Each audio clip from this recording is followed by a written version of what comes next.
jā, nu, bija mums grūti. Ļoti.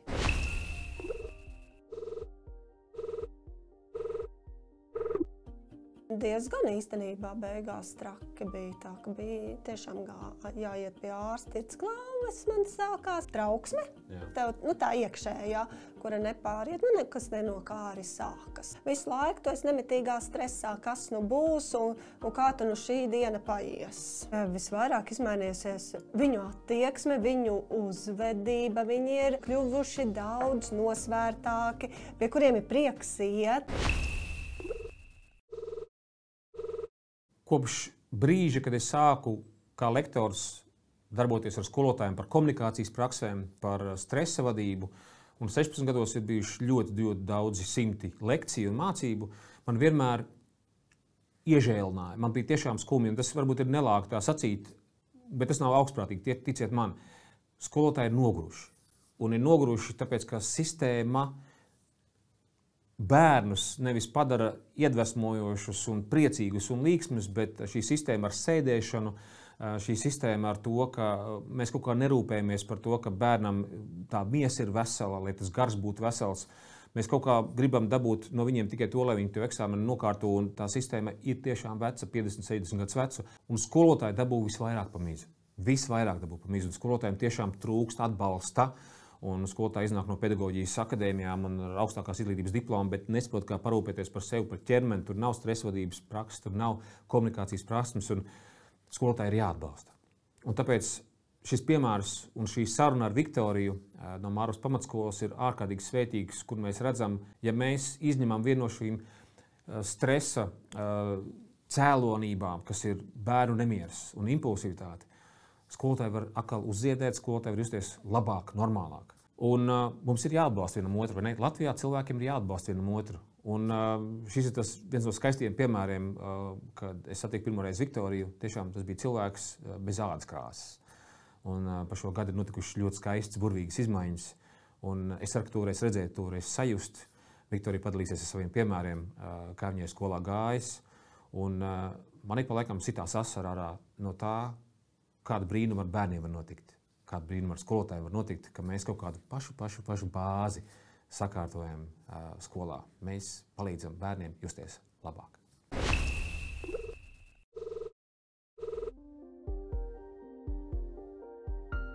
Labdien visiem! Mācību spējas sarunu ciklus par to, kā mēs varam ieslēgt sevī mācīšanās jaudu. Un, protams, viena no lielākajām mūsu sāpēm un vēlmēm ir palīdzēt arī skolām, jo skolās tas ir tāds mazs, skaists savā ziņā burbulis, kurš iet vienā bišķiņ tādā ritmā un dzīve skrien nešās pilnīgi citos ritmos. Un mums ir šodien burvīgs viesis.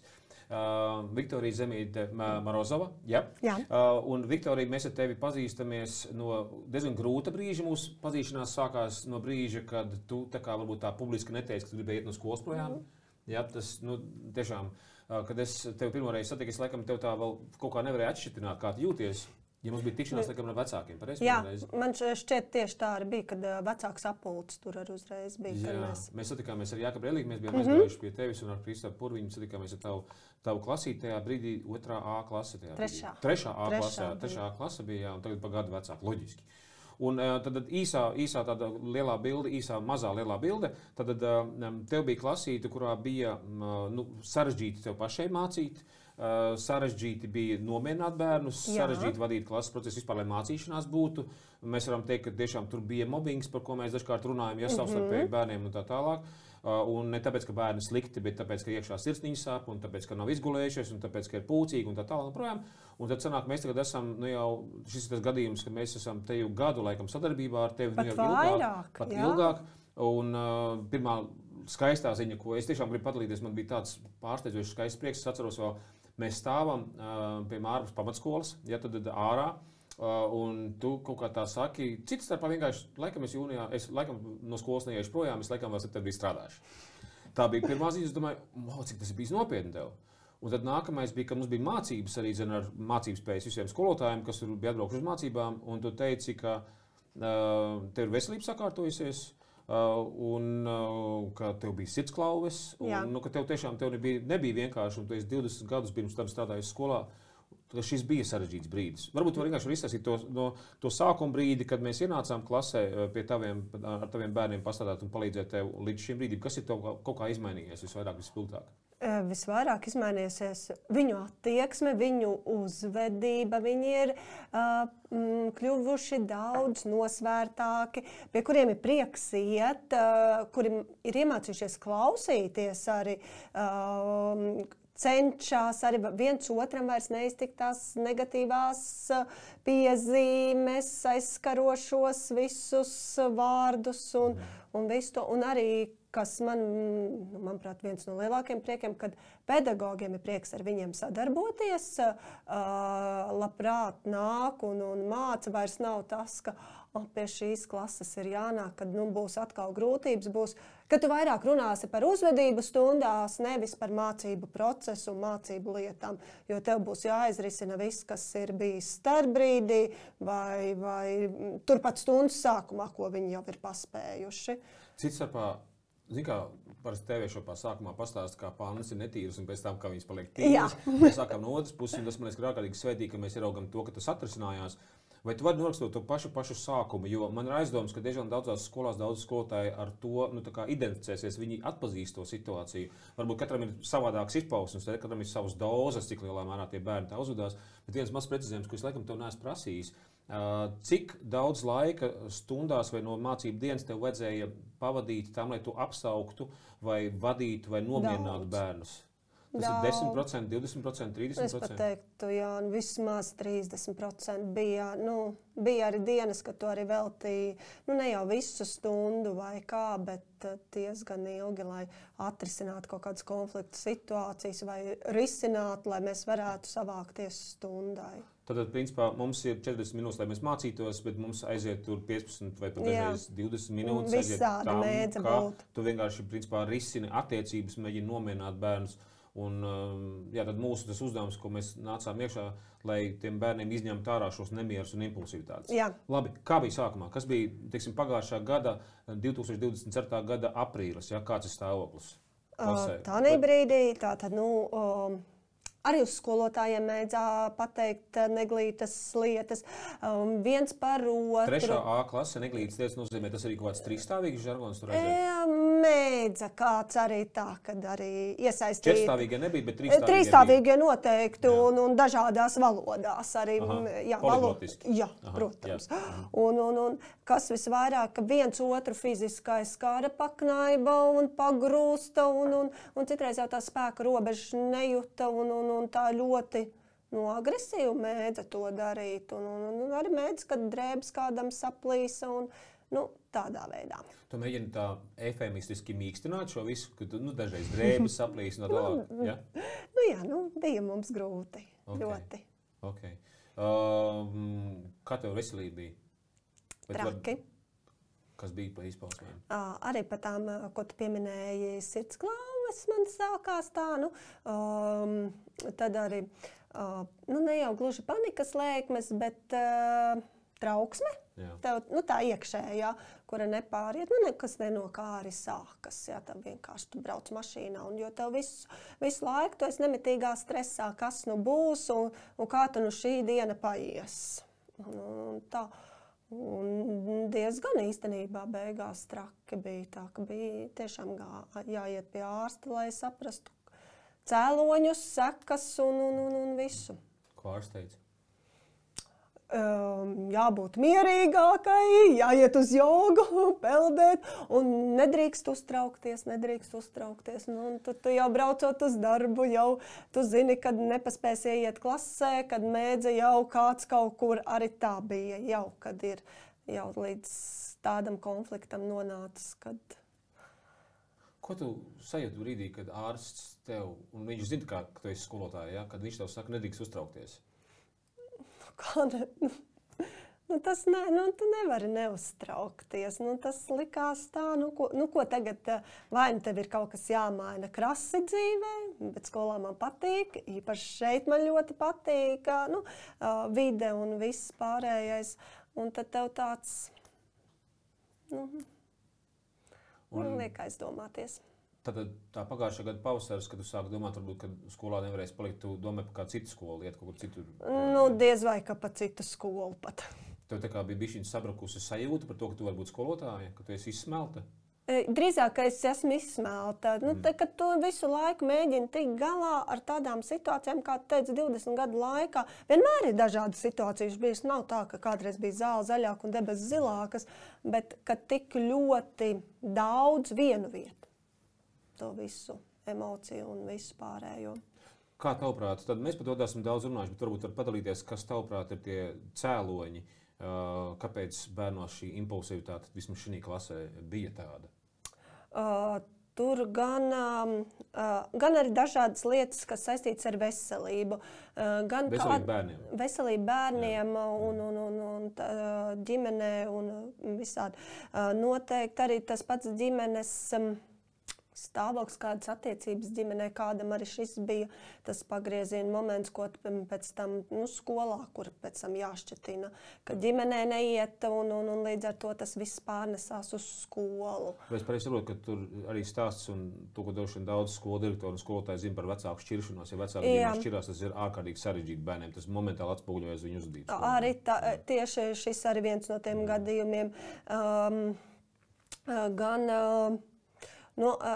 Ja iet grūti mācībās, tas arī bieži vien atspoguļojas ar uzvedībā, jo, ja es nevaru ar mācībām kaut ko sasniegt, tad līdz ar to es varu sasniegt savādākā veidā, un šī gadījumā nevienmēr tas ir pozitīvais, bet jo negatīvāk, jo labāk, jo es esmu izpelnījies to savu, ka mani ir pamanījuši.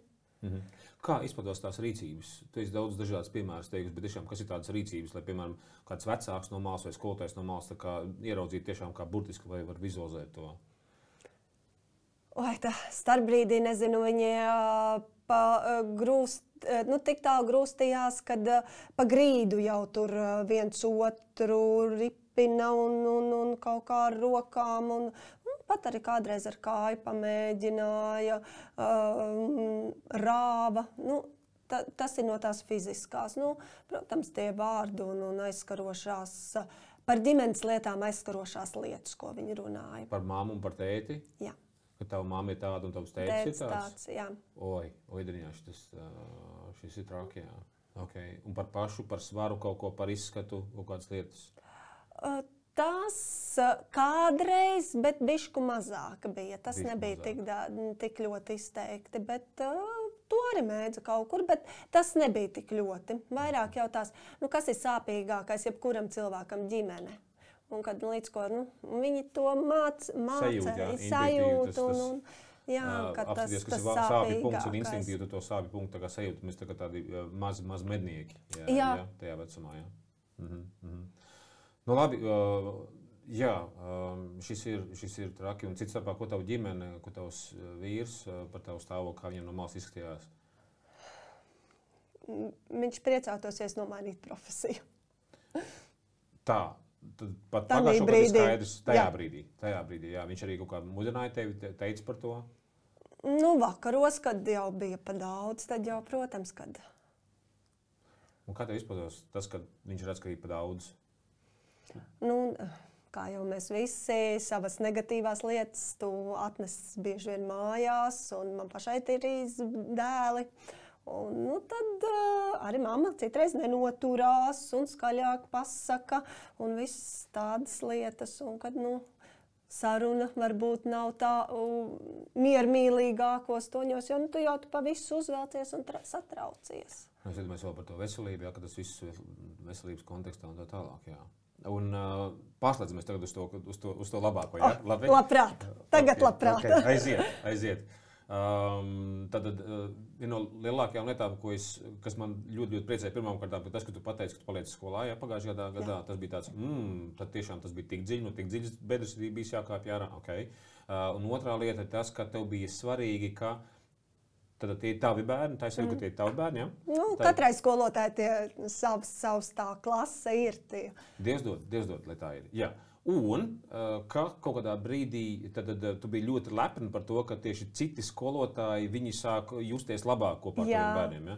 Jā, un to pat nevar izstāstīt, cik patīkami, ka tu ej pa gaiteni un saka, cik superīgi viņi ir tev palikuši. Es ieliku šodien visiem pozitīvās piezīmes. Mums ir apūla programma, kur ir zaļās un sarkanās. Tātad, ka mums kādreiz to mums bija daudz. Vienkārši pārsvarā tās bija. Un tā nāk, es visiem saliku zaļās piezīmes. Es ļoti labi to darījuši, centās, darīja un tieši arī par to uzvedību. Un arī lēnām aiziet tās mācības, lēnām. To mēs arī runājām pagājuši gadu, bet par mācībām skaidrs, ka uzreiz nevar redzēt to progresu, kad tas būs ilgstošāk, lai tomēr no tās bedres izkāptu par mācību sasniegumiem. Bet jā, tas bija tiešām, joprojām ir patīkami, kad pienāk un pasaka to. Es domāju, kāpēc tev tas tik ļoti tā iepriecina? Skaidrs, ka tas ir tā kā sajūta, ka tie ir tā kā tavējie, kur ir tā kā arī tavs nopelds, un viņi ir tiešām labāki palikuši. Vai tur varētu būt arī elements, tad skolotāji nav tā, ka viņi daudz komplimentus viņam saka. Un šis ir tāds brīdis, ka tiešām pasaka, tas ir kaut kas tiešām tā ir liela lieta. Ka tev veselu gadu ir bijis tavējie. Negatīvi. Jā. Tikai tā, un tā tev nāk. Un ja kādreiz bija dienā tev vairākas reizes šo negatīvo, tad tev ir vairākas reizes tas pozitīvais. Un tad tu saproti, ka tu no pašas apakšas esi ticis augšā. Un bērniem arī ļoti svarīgi tas ir, kad, un te mēs braucām ekskursijām, un tad viņi man saka, skotējos, redzat, kā tie otra tā klase uzvedās? Es saku, jā, varat paskatīties no malas. Mēs gan vairs tā, ne? Tātad viņiem ir tas tā izaugsme. Lepnums tāds. Jā, un jau Ziemassvētku jau pasākumā ārprāts kā tie vai tie kaut ko ne tā, bet mēs taču šitik skaisti, protam, nosēdēt un aplaudēt, kad vajag un visu. Kad viņos. Man šis nebeidz pārsteigt. Tas ir tik kaut kas tāds neparasts, skaists savā ziņā. Laikam tieši uz tā kontrasta bāzes. Jā, un viņos ir, viņiem pašiem, cik tas tagad ir būtiski svarīgi, ka viņi paši ir arī tikuši uz tā pozitīvā. Jā, tad, ja gadījumā kādam ir jautājums, es īsumā pateikšu arī to, ko tā mācības spējas programma te dara vai kā tur izpaužās. Mani, savukārt, es vakardien arī, tad paldies arī skolas direktoram Kristupam Purviņam. Ļoti liels paldies. Citstarpā es pateikšu paldies arī Līnai Šmitei no Izglītības pārvaldes Mārupē un vēl pateikšu arī Evijai Papulei, kas bija viena no tā, kas palīdzēja šo visu iekustināt. Un es vakar Kristupam teicu, kā reiz, kad mēs satikāmies, ka mani ļoti pārsteidza tieši šis elements, ka klasē sākās tāds pašorganizējošs veselīgs process, kurā viņi skatās paši un seko kārtībai līdzi. Jā.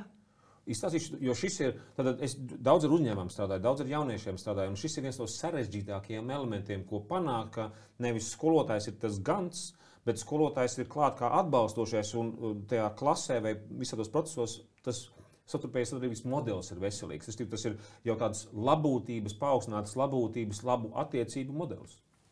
Jā, jo no malas arī paskatoties, ka viņi, iedod viņiem darbu, un viņi skolotāji teica klusām. Tad kāds taisa bišķicīt trobeli, kaut ko tu jā, līdz ko, un tā kā skolotāji teica, ka jābūt klusu, mums ir jāizdara darbiņš. Pagājušajā gadā es tam neticēju, ka tā var būt. Es tev teicu jau pagājušajā, ka tu padalījies ar šo, ka man tas kustina, man joprojām tas aizkustina ārkārtīgi, tāpēc, ka tas ir no tādas toksiskas mobbinga vides vai sabiedrības tāda parauga, tas ir kaut kas ļoti, ļoti veselīgs, kā veselīgais, saprātīgais dominē, ja, tajā visā, un tas sanāk, tagad tie, kas to saka, tie, kas ir tie nosītie veselīgie kušinātāji, viņi pirms gada bija stūrītī ieraušies, ja tie bija arī joprojām dominējošie, vai kas tie bija par bērniem?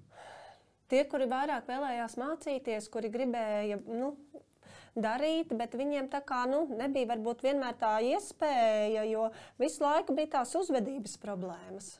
Tad tajā brīdī tas, kas ir tas saprātīgais, viņš nevar izpausties, tāpēc, ka dominē agresīvais. Un starp citu arī tagad pēdējos 2 mēnešos arī projekts ir jāturpina.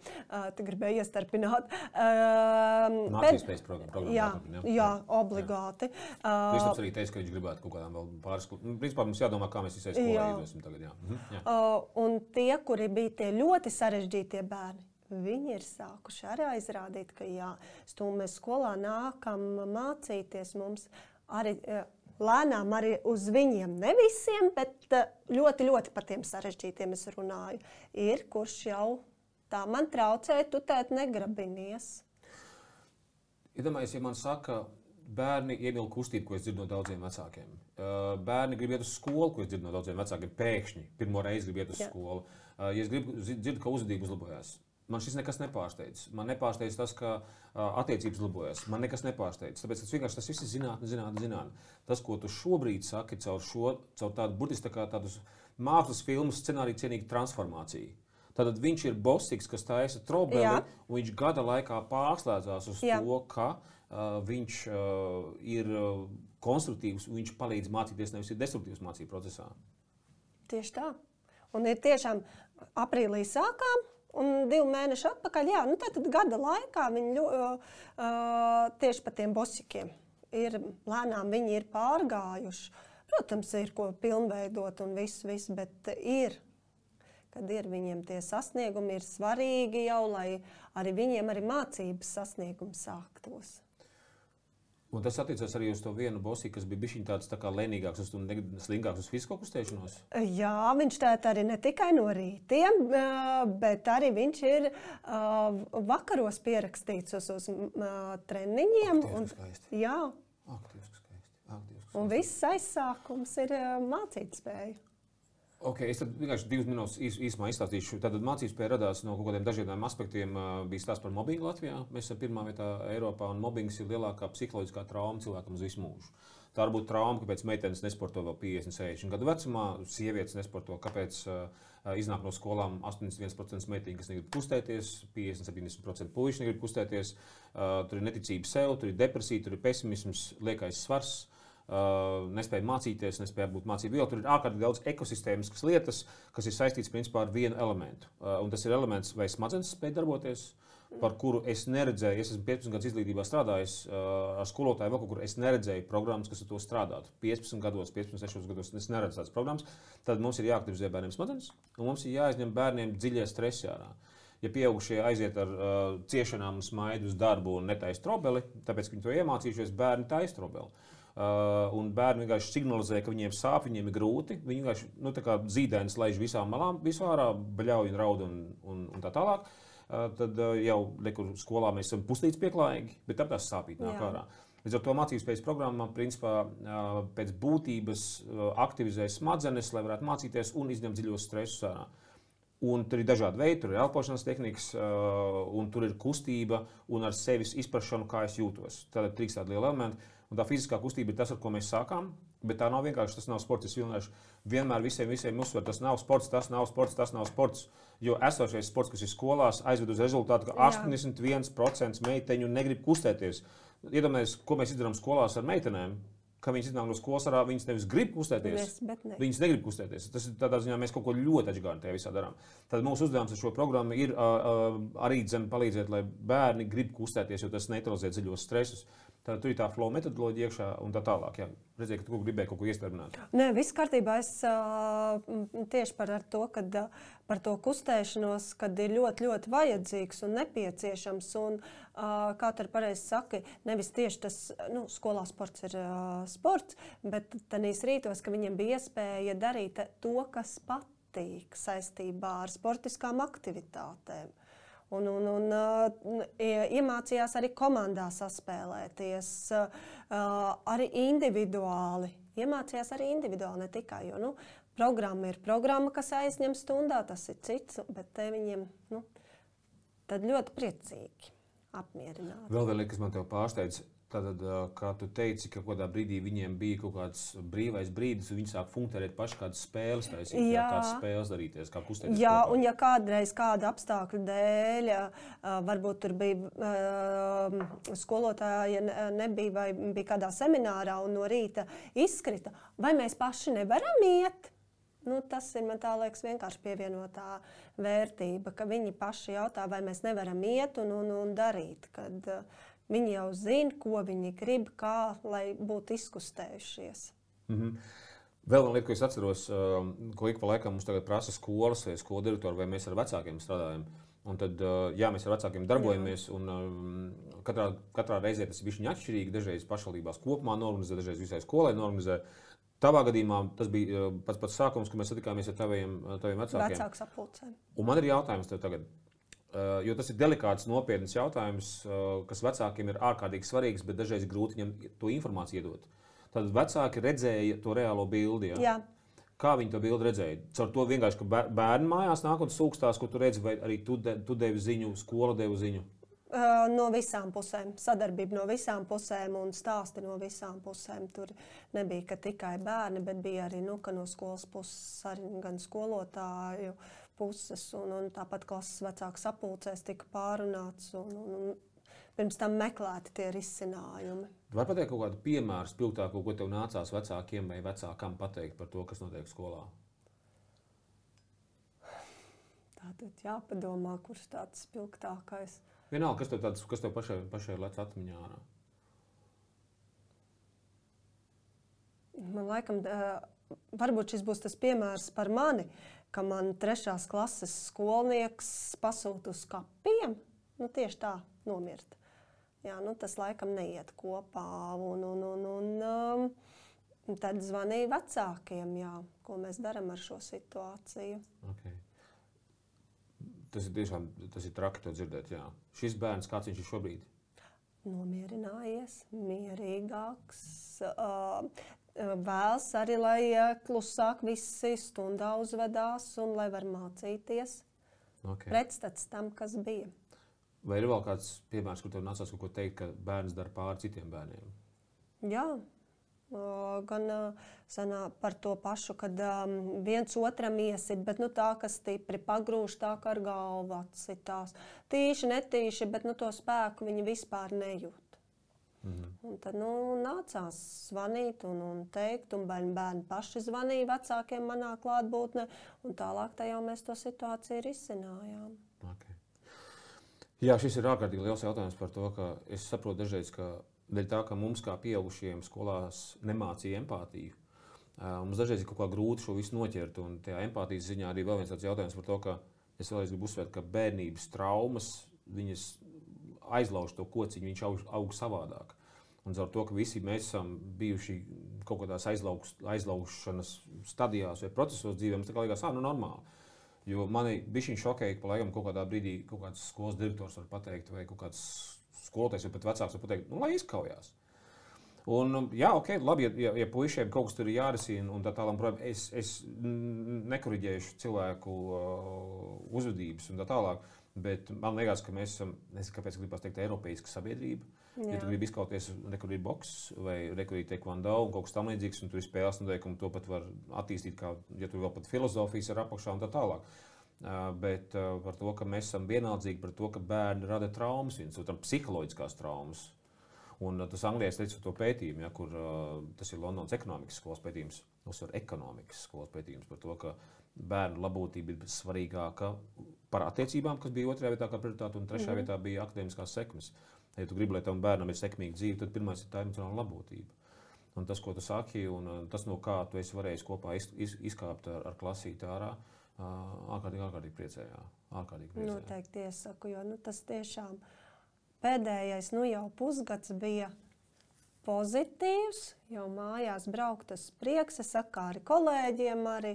Un bērniem, vecāki arī vēl piekdien bija viens tētis atnācis, un mēs tieši arī aprunājāmies. Viņš saka, ka viņi arī mājās redz, jo varbūt jau vairs nesanāca tik bieži tās tikšanās, jo nebija nepieciešams ar vecākiem, kā tas bija pagājušajā gadā, tad ka to pozitīvo runā. Citstarpā es tev esodīšu vienu piedāvājumu. Mēs piedāvājam šobrīd klasēm iesaistīties tādā procesā, lai bērni izskatās starpbrīžos. Jo starpbrīžos kustībai arī jābūt. Jā. Un ņemot vērā, ka tu tagad savu klasīti aizlaidīsi laikam tālāk, viņi būs jau 5. Un tad tev nāks jaunā klasīte. Tāpēc drošības pēc saki, ka vajag šo programmu uzreiz. Turpinām. Mēs sadarbojamies. Tā ir prevencija. Kas zīmīgas visiem skolu direktoriem izglītības pārvaldēm saka, ka šis ir preventīvs darbs. Jo savā ziņā tu nekad nezini, ka tev ģimenē ar vecākiem kaut kas notiks, un bērnam kaut kādā brīdī atnāks slūžas vaļā, un viņš kļūst par toksisku elementu, tāpēc, ka viņš sirsniņas sāp. Tā tālāk. Tad Kristaps vakardien satiku, Kristaps teica, aiziet, turpinām, daram un mēģinām paplašināt. Es vienkārši aizsūtīšu vienu piemēru, kur mums ir ierosinājums klasēm iesaistīties no visas Latvijas, lai viņas palīdz veidot tādu tā kā horeogrāfiju tam, ko un kā var darīt starpbrīžos. Tas būtu brīnišķīgi, jo tie starpbrīži ir, teiksim, viens no tiem grūtākajiem, jo tā, ja kādreiz atceries bērnībā meitenes klasītes lēkāja starpbrīžos, gumijas un visu kaut ko tur, puiši arī tad tagad vairs, nav tā. Mēs gājām futbolas laikā spēlēt. Redz, visu laiku kaut kādas bija tās aktivitātes. Jā. Manuprāt, ka ļoti, ļoti pietrūkst. Un, protams, ka tu nosēdi 40 minūtes solā un gribās taču izkustēties, bet tam ir jābūt ar kaut kādu jēgu, mērķi un neapdraudot citus. Jā, un interesants aptīt par to. Es vienkārši vēl vienu lietiņu par to mācību spējas principu, kāpēc varbūt dažiem liekas, kas tur tik unikāls ir. Tā ir viena tāda īpatnēja lieta arī apsties sanāk. Es neatceros skolā, ka mums būtu bijis skaidrojums par to, kā ķermenis ietekmē domāšanu. Es neatceros tādu lietu.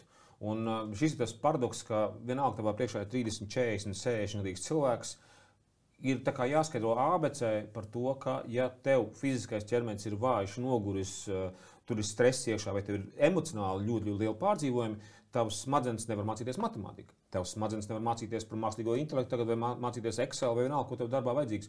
Tas ir tik elementārs. Tāds pašā piramīdē pats apakš.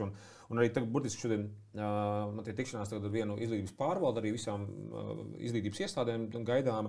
Un es aizsūtīju izglītības pārvaldes vadītāji, ka vai var saprast to konceptu un to domu, ka kamēr ķermenis nav sakārtots, tikmēr tas gars nelido.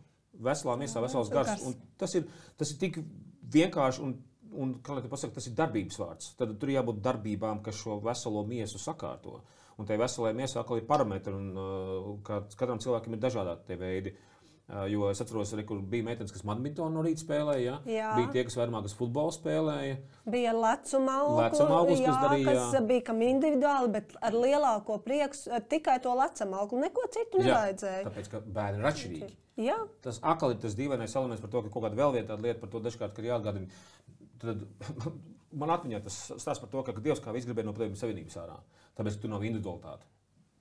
Un mums taču tagad 30 gadu Latvijā pagājuši, mums vajadzētu sākt ņemt vērā. Pareizi, kaut vai šī ziņā. Tas ir tik elementāri, un tas ir tiešām ģenētiski, mēs esam atšķirīgi, un katram savs muskuļu šķiedrs un tā tālāk un projām. Tā ir tā pamatne, kuru sakārtojot, tāda var mācību procesu sākties. Un ja 30 gadus mēs esam neatkarīga valsts, un mēs tā kā to pamatni vēl neesam kārtojuši, bet mēs ceram visu laiku, ka tā matemātika aizies uz augšu. Kā var matemātika aiziet uz augšu? Ja ķermenis ir pilns ar stresu, pārdzīvojumiem un tā tālāk. Tā. Cits starpā vienkārši aiziet apkārt pie vecākiem, tad kompliments tev un Kristapam, ka jūs bijāt tiešām labi nokomunicējuši vecākiem, jo tā bija īsākā tikšanās ar vecākiem, kāda mums jau kad ir bijusi. Laikam dēļ tām sāpēm, ko vecāki zināja. Tad mēs iegājām ar Jākabu, tad man pirmā brīdī, kad es kaut ko sāku runāt, es parasti skatos, kā auditorija reaģē. Man bija 2.3. minūtēs tāda sajūta par to, ka viņiem ir tā sajūta tāda aiziet, daram, jo, kā direktors teica, nekas pirms tam nav strādājis. Un Latvijā ir dažādas programmas, kas kaut ko tur, bet šis pamats, piemēram, es domāju, ka Kiwi ir laba programma, bet viņi ir pēc tam. Vai vēl kaut kādas programmas, jo šis ir tas pamats, kas jāskārto, un tie vecāki bija tik nobrieduši kaut kam, ka tur bija aiziet. Man liekas, 15 minūtes. Tur bija tiešām neilgi. Es pat arī nepaspēju. Jā, un tev jau viss. Viņi tiešām uzreiz un paldies viņiem, ka atbalstīs un atbalstīja. Jo no rīta tāpat bieži vien kādam bija jāatved ar mašīnu, jo skolas autobus varbūt nepielāgojas. Bet paldies viņiem, ka viņi to arī darīja un saprot, cik tas ir būtiski un svarīgi. Jā, vai es pareizi atceros, un varbūt tur kaut kāda jauna informācija nāks klāt, ka daži vecāki teica, ka pirmās 2 nedēļas vēl bišķiņ tā negribās tur kaut ko tur darīties, tām lietām, un pēc tam tas vēl pārslēdzās. Jā, bija tur arī tā kā daži. Tas nebija visi, tur tiešām uz vienas rokas pat mazāks pirkstiem saskaitāms, kuri, kā te mēs no rīta piecelsimies, kā mēs tos laikus un tā. Es saku, viss ir iespējams, un tieši tās 2 nedēļas jums vienkārši ir sevi jāpārvar, un viss aizies, un tā arī bija. Galvenais sākt darīt, nebaidīties, sākt un pieņemt to visu. Es runāju ar kolēģiem vakar no mācības spējas komandas, ka ir viena tāda īpatnē analoģija, ka ir sabiedrībā lietas, kas ļoti tā kā ar skrāpi ieiet sabiedrībā, tā kā lēnītēm. Un viens dīvains piemērs bija, kad mašīnas pārslēdzās no manuālā uz automātisko ātrumkārbu, kad ļoti daudz cilvēku teica, nē, es gribu manuāli, es gribu just kontroli un tā tālāk un projām, un tagad neviens neiet atpakaļ. Tādā ziņā, ka tas ir pašsaprotami, ka tev ir automātiskā ātrumkārba, priekš kam par to domāt. Un tas pats tagad, man liekas, ka tiem bērniem tas varētu būt tik loģiski, tiem vecākiem varētu būt tik loģiski. Jā, tad jau jautājumi vispār vairs nebija par šo, kā no rīta, kā piecelties, kā atbraukt. Viss jau tika sakārtojies. Tas ir pats par sevi saprotams un aiziet, ka bērni arī paši. Mums tagad ir vēl viena lietiņa par to, ka mēs tagad sākam no šī gada būs tas, ka no 2025. gada, no 26. gada būs iespējams tas, ka mēs to varam darīt dienas laikā. Tāpēc, ka labā ziņa, ka mūsu ķermenis ir, kā lai te pasaka, sistēma, kas lasa informāciju par to, kad es varēšu atpūsties. Tad, piemēram, ja tu zini, ka tev tagad tuvojās atvaļinājums, apsveic tevi. Jā, paldies! Es visu skolotājus apsveicu ar to, ka tuvojās skaistais zemeņu lauks, vai ne, zemeņu laiks. Un par to, ka, ja es zinu, ka man ir atvaļinājums, mans ķermenis, viņš zina, ka tur viņš varēs atgūt spēkus. Jā. Tad līdz ar to sanāk, ka mums ir galvenais iedot to dziļo mācību spējas programmu, kas ir tas viens no veidiem, kaut arī 2., 3., 4., 5. stundā. Bet lai bērna ķermenis zina, ka tur varēs to stresu neutralizēt. Un paši izaicinošākās klases, tad tās varētu sākt, cik ir iespējams agri no rīta. Jā. Jo tas dod ļoti lielu efektu, un šī ir ļoti laba doma par to, teiksim, mums ir garie starpbrīži, es uzreiz tā pa skolas vidi, un tanī brīdī arī ielikt šo te programmu tā kā no rīta, un pēc tam tas garajā starpbrīdī, lai būtu tas mērķis. Jā, kas zīmīgi, mēs bijām tagad ar Igauniem parunājāmies, ar Somiem parunājāmies, kā viņi šīs lietas dara, un tur ir kriptīni līdzīgi. Lieta ir tāda dīvainā kārtā, ka viņiem nav tādas programmas, kāda ir mums tieši ar to dziļā stresa neutralizēšanu. Tādā ziņā mēs esam priekšā, lai cik dzīvē nebūtu Igauniem un Somiem, mēs varam ārkārtīgi sist sev uz visiem pleciem iespējamiem un tā tālāk. Jo iespējams, es nezinu, varbūt es tā sāsinātu uztver šo mobbingu. Es tā sāsinātu uztver, tāpēc, ka es esmu pats ļoti delikātā vidē audzis. Man māma bija ārkārtīgi delikāts cilvēks. Teātra vide, Valmieras drāmas teātrī, tur nebija neviena rupja vārda, neviena skaļāka vārda. Un man liekas, ka tāda delikāta vide ļauj, man liekas, tā pilnvērtīgi tā kā augt. Jā, tad iestūties starpbrīži, jā, un vēl arī stundas, starp citu. Vēl arī stundas, jo sanāk, dažreiz tev stundās nācās ar vārdiem kaut ko mēģināt 20 minūtes nomierināt, ja? Jā, bija pašā sākumā tas. Un ka pēc būtības ir arī stundās tas iespējams. Ok, es te tagad aizrunājos. Vēl, klausies, jautājums, piemēram, ja gadījumā kāds tagad skolotājs vai skolas direktors klausās no malas, tad droši vien arī vecāki kaut kādos aspektos mēģina saprast, vai tiešām tas neizklausās pēc kaut kāda tāda nereāla, vienkāršota piegājiena. Nevar būt, ka viss ir tik vienkārši, jūs tagad atnācāt un atrisinājāt to, ko citas programmas nevarēja izdarīt. Jo dažreiz no malas tā var izklausīties, ne? Var izklausīties, bet tā nav. Protams, sadarbība ar vecākiem, ar skolu, bērniem, tas pats par sevi paliek un tur bez variantiem. Ja nesadarbosimies, nekas nebūs. Atbalsts ir nepieciešams, bet manā gadījumā tiešām tas arī palīdzēja. Es neviena slikta vārda nevaru pateikt, jo kā tu teici, ja es pagājuši gadu viss man tiešām jau bija par daudz, tad šobrīd es smaidu un esmu priecīga un kolēģi ir priecīgi, bērni ir priecīgi, vecāki, kā es arī tikko arī ekskursijā bijām, pavisam citām sajūtām un tas ir tiešām mans pieredzes stāsts. Klausies, es laikam samulsināju tev uz to jautājumu. Jā, tas ir mans pieredzes stāsts. Tas nav kaut kur izdomāts vai kaut kur izlasīju. Labi, es paprasīšu vienu no sarežģītākajiem jautājumiem, ko es esmu redzējis, ka skolu direktori dažreiz ir kaut kāds skolu direktors, viens otrs, kas samulst. Manuprāt, šai ir jābūt iespējamībai un pieejamībai katram bērnam, katrā klasē, katrā vecumā, gluži tāpēc, ka jāmācās matemātika, tā vajag arī šo atbalstu tam, lai bērnam smadzenes strādātu un lai bērnam neutralizētos tie stresi un lai viņš varētu normāli justies. Ko tu saki par šādu? Noteikti.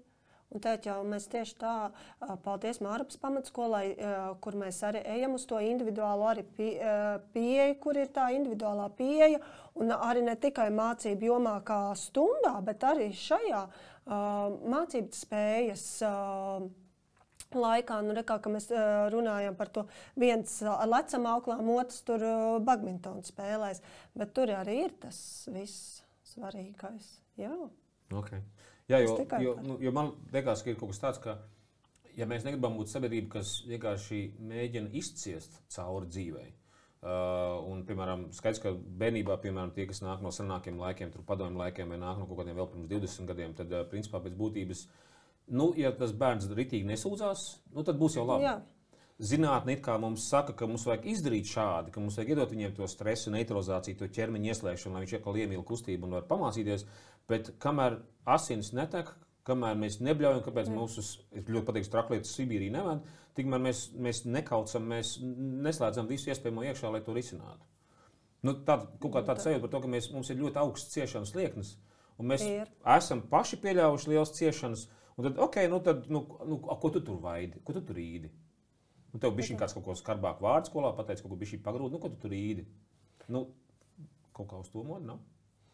Bišķucīti. Kaut kur jau. Nu, ja tā kopumā paskatās, ja ar tādiem smagiem salīdzinājumiem kā Sibīra un viss, jā, nu, būs jau labi. Nu, lai gan ir arī bieži vien tās divas galējības, ir kuram, ko tu čīksti par to, un ir, kur mēs esam pāraprūpēti. Jā, te ir tās divās galējībās aiziet. Jā, un tie pāraprūpētāji ir tie, kas atkal neļauj veselīgi augt un attīstīties, jā, un tie, kas atkal ir pilnīgi tādi vienaldzīgi, nu, tā kā pasaka, nu, lai mācās kauties, tas ir abi divi raģgāni. Jā, un jāmeklē ir to vidusceļu, un jāmēģina tas arī atrast, tad mēs esam tādos... Man liekas, ir tāds īpnējs stāsts par to, kas ir vajadzīgs. Un pakomentē, kā tev liekas, es vienkārši pateikšu elementāras lietas, kas no zinātnes ir, ko man liekas, ka daudzi vecāki intuitīvi saprot. Tātad, jebkuram bērnam vajag fizisko slodzi. Ir pat labi, ka viņš bišķiņ satiekās ar pārslodzi, lai viņš saprot, ka viņam jāslēdz gribasspēks iekšā. Viņam vajag ieslēgt kaut kādu to uzstādījumu par to, ka nevienmēr tev viss sanāks, tu ik pa laikam atkritīs atpakaļ. Un tad, piemēram, labi, ir kaut kāds pārgājiens, kur skolas iet, vai tagad ir kaut kāds, tāpēc sporta aktivitātes ir labas, tāpēc, ka vienkārši tu saproti, ka nevienmēr sanāks, kaut kas kļūdīsies, tev būs jāsņemās, jābeidz čīkstēt, jāsadarbojas ar citiem. Un ka kaut kādā brīdī dēļ tiem telefoniem ļoti daudz, kas aiziet telefonos tagad laiks, 2, 4, 6 stundas dienā aiziet telefonos un datorspēlēs. Un mēs izkāpjam ārā no tā, ka mēs vienkārši atkal stabilizējam to savu māju, to templi, kas mums ir ķermenis, un mēs esam vai nopamperēti vai agresīvi. Jā. Un mēs neesam veselīgā izaicinājumā, veselīgā fiziskā izaicinājumā ar sviedru, ar saņemšanos, ar atbalstu savstarpēji un tā tālāk. Piekrītu, tā arī bieži vien, un pat pārsvarā arī ir, ka mēs pie tā arī, ja es no savas tā pieredzes, ka es par to sportu tieši, man ļoti nepatīk krosus skriet. Man tas pats, jā. Zīmes meklēju un visu, bet man ļoti patīk kalnu slēpošana. Vienkārši, ka mēs atrodam to vidusceļu un to, un tādā pārgājienā, kāpēc neiet, tas tieši tā sadarbība, tev grūtāk iet, es tev palīdzēšu, atbalstīšu, un bieži vien ar tas morālais atbalsts, ka mēs atbalstam viens otru, un tad ar aiziet, un mēs visi nevaram būt matemātikā pirmie, un visi nevar būt krosā pirmie, vai kas mums teikt, maratons bija, maratonos, tā tas ir, bet pie tā, ka katram ir savs un atrodam to savu sportā un sportojam un daram. Tas ir viens no tiem īpnējiem paradoksiem par to, ka vārds spēle ir ārkārtīgi skaists vārds. Tad, piemēram, un es zinu, ka daudziem cilvēkiem tas ir tāds pārprasts vārds, viņiem liekas spēle ir datorspēle vai kaut kas tam līdzīgs, bet visa dzīve ir spēle, tā kā, piemēram, skolotājiem ir spēle, tad aizej izdara to un to, tu dabūsi algu. Pieņemsim. Prezidentam, valsts prezidentam ir spēle, tad tev ir jāpatīk politiskajām partijām, tev ir jāpatīk vēl kaut kam, un tu dabūsi to un to. Viss ir spēles elements kaut kāds. Bērniem vajag spēles ietvaros izaicinājumus, apgrūtinājumus arī fiziskā līmenī, bet kāpēc spēle ir labi, tur ir spēles noteikumi. Tur ir skaidrs spēles noteikumi. Tas nav mobbings, tas ir tā kā, piemēram, ja es spēlēju futbolu, futbolā man pagrūž, bet tas atkal tie spēles noteikumi. Vai kāds iet uz boksu, pat ir spēles noteikumi. Vai man patīk spēlēt pludmales volejbolu, tur ir spēles noteikumi. Un tāpēc es stāstu par to, ka mums vajag grūtības bērniem pēc būtības. Mums vajag izaicinājumus, mums vajag slodzes. Jo es ik pa laikam iedomājos, ko es redzu, kas notiek Ķīnā ar to, kā viņi gatavo tur jaunieši. Vai kas notiekās tajās elitārajās Anglijas skolās. Man tās atsūtīja, man retrītā bija viena latvieta, kurai bērns mācās tagad pie Londonas ļoti elitārā skolā, vienā no visas pasaules elitārākajām skolām. Un tur viss tā programma, kas tur ir, un vienkārši apsties zinātne. Un tu vienkārši redzi to, ka tas ir tā kā zinātnē stiprināts. Un tur ir šie elementi iekšā. Un es domāju, ka reku tavs bērns aug, reku vēl bērni aug, un tā tālāk mēs to tā kā viņiem nedodam. Kāpēc? Mums ir vienalga par bērniem, jo zinātnē jau sen to saka, ka to vajag. Nezinu, man tāds sajūta, ka mēs 90. gadi, kad nebija iespēja varbūt dot kaut ko vairāk vai vēl kaut ko, un tad vecāki ar to pāraprūpi un dodot visādas planšete, telefons. Viegls risinājums. Jā, brīnišķīga aukle ir planšete. Tev pat nav jāskatās. Bet tā pašā laikā... Samsung aukle? Jā, pat ar nosaukumiem. Bet izej ārā, pastaigā. Grūti ir paņemam mopā, ieliekam ratos, vienalga kaut kā, bet ļauj viņam paiet tos 20 metrus tālāk un neradam no bērnības tam bērnam jau pie pirmajām grūtībām, fiziskajām un citām apstāties. Padodot. Tas man tā. Grūtības ir vajadzīgas tikai kontrolētas un gudras.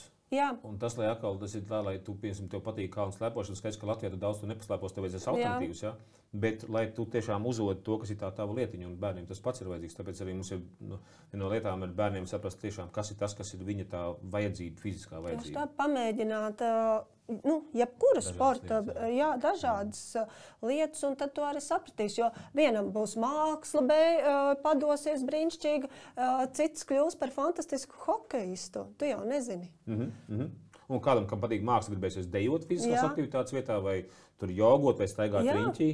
Un tā tālāk man kolēģim Jākabam Relikam ir tik daudz piemēru par to, kas un kā notiekās ar tiem bērniem. Ja es vairāk ar jauniešiem strādāju un pieaugušiem, bet tur ir tāda brīnuma arī, ka bērniem ir pretestības un bailes, un tiešām tā smalki jāmāk tā kā burtiski pēc būtības bērns atvērt.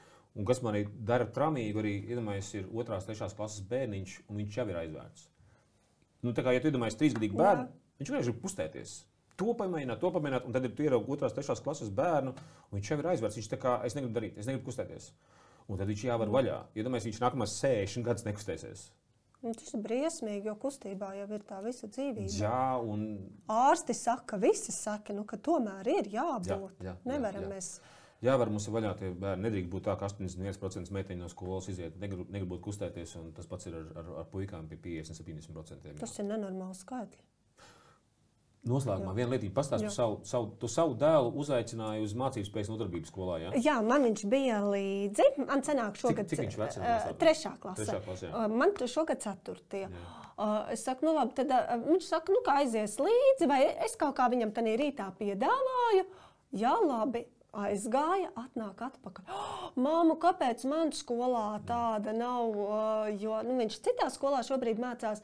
Viņam tik ļoti patikās. Es arī gribu, lai mums skolā tā būtu. Un tie ir mani dēla vārdi. Ko viņš izvēlējās darīt tajā rītā? Viņš, manuprāt, kopā ar visiem to futbolu beigās spēlē. Jā, tas viņam patīk. Un tas viņam likās arī tāds super, kad viņš to drīkst darīt. Ka viņš var izvēlēties un tā tālāk. Jā. Skolotāji tad piedāvā tos variantus, bet viņš vairāk tāds komunikablāks, un tad viņam ļoti labprātām saspēlējās kopā ar manu klasi, un mana klase arī kopā ar viņu. Okay. Vai viņam tā elpošanas bija tajā rītā? Elpošanas tehnika kaut kādā Dani iedeva? To es gan nepateikšu. Okay. Jā, un ir tās elpošanas tehnikas vēl, kas ir svarīgas, jo dažreiz bērniem ir grūtāk nomierināties pēc tādas kustības, un tad vēl kaut kādas tās mazās refleksijas lietas. Jā. Tas tiešām priecē, jo iedomājies, es arī, piemēram, kaut kādos darbos vai lekcijās ar uzņēmumiem, ir uzņēmumu vadītāji, kuri nedod saviem bērniem savu uzņēmumu produktus. Ir leģenda par Silīciju ieleju par Facebook, kur Facebook darbinieki nedod saviem bērniem Facebook lietot. Un es zinu, Latvijā viena mēdīja vadītāja savulaik teica, ka es savam bērnam nedodu savu mēdīju skatīties. Un tas, es domāju, wow. Un tā kā, kāpēc nedod citiem Latvijas cilvēkiem to? Šī situācijā tu varēji iedot savam bērnam. Jā, to, kas ir. Tas ir priecīgs un labprāt tā kā. Noteikti. Un paldies tiešām Mārapas pamatskolas direktoram par iespēju. Paldies tev par iespēju. Mēs redzam fantastiskus rezultātus. Vēlreiz šī gadījumā milzīgs paldies tiešām Kristupam Purviņam, skolas direktoram, izglītības pārvaldē Lienai Šmitei un Evijai Papalē. Paldies jums, mīļš, un visām pārējām izglītības pārvaldēm vai visiem, kas ar šo grib būt saistīti, vienkārši droši pieklavēties, atrakstiet uz mācību spēju vai atrakstiet kaut vai man personiski, un kaut kādas versijas atradīsim, jo gribās tiešām, lai bērniem to ir gan tas ķermenīts vesels, tad jau tas gars arī būs vesels, un ne veselā miesā vesels gars. Un, lai tev burvīgs 1. septembris, nākamā klasīte, un tad skatāmies, kā mēs varbūt varam izdarīt tā, ka tavā skolā varbūt tur vēl vairākām klasītēm šis nāk tagad klāt, un vai visai skolai mēs varam iedot, un tad varbūt ar tavējiem aizsadīšu to starpbrīžu variantu, ka mācības spēj starpbrīžos, tā ir tā programma, kas mums tur iet, un tad apstīsimies, jo man liekas, ka izklausās ārkārtīgi forši, tiešām. Paldies tev, mīļš, par tavu darbu. Tu esi viena no tām, kas veido nākotnes cilvēkus, nākotnes Latviju, lai tev spēks, duka, un ja gadījumā sirdsklauvis nāk, tad mums ir vēl lielāka. Es nezinu, kas mums tad ir jādara un tā. Tu esi jauka tagad, pareizi? Jā. Uz kādu jauku teici cits starpā? Es eju... Hatha joga? Duka parasti uz staipīšanās joga, jā. Tur tādā asanā un šitādā asanā un tā tālāk, jā. Tev patīk? Jā, man ļoti brīnišķīgi pasniedzēji ir kolēģa. Kolēģi? Jā. Skolotāji? Jā. Ok, vai burvīgi, klausies. Labi, un viestīs 10, cik tev patīk? 10. Tad tas ir flows tev? Jā. 10. Jā, ja kādreiz es uz to skatījos, kā būs, pamēģināju un aizgāju. Brīnišķīgas kolēģi, pasniedzēja un šis tēt man ir mans flows. Cik tas ir ārkārtīgi skaisti. Tad šorīt no rīta man bišķi nebija enerģija. Un šī ir no tādām īpatnējām lietām par to, ka, kad tu izstāji savus muskuļus, enerģija parādās. Jā. Un es vienkārši no rīta domāju, ka Dievs, kāpēc to neizdarīju pirms stundas vai pirms 2 stundām? Tas bija, es neatceros kaut ko dienas kaut kādā pirmajā pusē. Un es izstaipos tur dažas tās asans un pauzes izstaipos. Un man... Cita lieta uzreiz ir. Ķermenis atkal. Kā tur bija tas veselā miesā? Vesels gars. Wow. Uz šīs pozitīvās notas mēs varam apaļoties. Mācībspējas programma, mācībspējas podkāsts. Pirms ciemos bija Viktorija Zemīte Morozova, un paldies tev, ka atnāci, un tad atkal uz tikšanos skaistos mācību procesos un pie tevis skolā. Paldies! Paldies!